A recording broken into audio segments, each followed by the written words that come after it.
Hi guys, ഇന്ന് നമുക്ക് വളരെ എളുപ്പത്തിൽ ഉണ്ടാക്കാൻ പറ്റിയതും ന്യൂട്രീഷ്യസ് ആയിട്ടുള്ള ഒരു കറിയാണ്. അപ്പോൾ അതെങ്ങനെ ഉണ്ടാക്കുന്നത് നമുക്ക് കണ്ടു നോക്കിയാലോ. ഇത് 9 ടൈപ്സ് ധാന്യങ്ങളാണ്. ഞാനിത് ഓവർനൈറ്റ് സോക്ക് ചെയ്ത് വെച്ചതാണ്. കുക്കറിലേക്ക് മാറ്റിയിട്ടുണ്ട്. ധാന്യങ്ങൾ മുങ്ങിക്കിടക്കാൻ പാകത്തിന് വെള്ളം ഒഴിച്ചിട്ടുണ്ട്. ഇതിലേക്ക് ഒരു തക്കാളി കട്ട് ചെയ്ത് ചേർത്ത് കൊടുക്കുന്നുണ്ട്.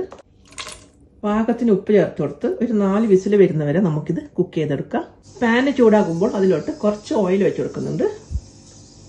ഇതിലേക്ക് ഒരു ഉള്ളി ചെറുതായി കട്ട് ചെയ്തതും കൂടി ചേർക്കുന്നുണ്ട്. ഇതിൻ്റെ ഒന്നിച്ച് തന്നെ ഒരു 6 വെളുത്തുള്ളി ചതച്ചതും കൂടി ചേർക്കുന്നുണ്ട്. കുറച്ച് ഉപ്പും കൂടി ചേർത്ത് കൊടുത്തിട്ട് ഉള്ളിയുടെ കളറൊന്ന് ചെറുതായി മാറി വരുന്നവരെ നമുക്ക് വഴറ്റിയെടുക്കാം. ഉള്ളി വാടി വന്നിട്ടുണ്ട്. ഇതിലേക്ക് 1.5 ടേബിൾ സ്പൂൺ മല്ലിപ്പൊടി, 1 സ്പൂൺ മുളക് പൊടി, 1/2 ടീസ്പൂൺ മഞ്ഞൾപ്പൊടി, 1 ടേബിൾ സ്പൂൺ മീറ്റ് മസാല അല്ലെങ്കിൽ ചിക്കൻ മസാല അതും കൂടി ഇട്ട് കൊടുക്കാം. എല്ലാം കൂടി ഒന്ന് ഫ്ലെയിം കുറച്ച് വെച്ച് വഴറ്റിയെടുക്കാം. പൊടികളൊക്കെ കുക്കായി നല്ലൊരു മണം വന്നിട്ടുണ്ട്. ഈ സമയത്ത് വേവിച്ച് വെച്ച ബീൻസ് ചേർത്ത് കൊടുക്കാം.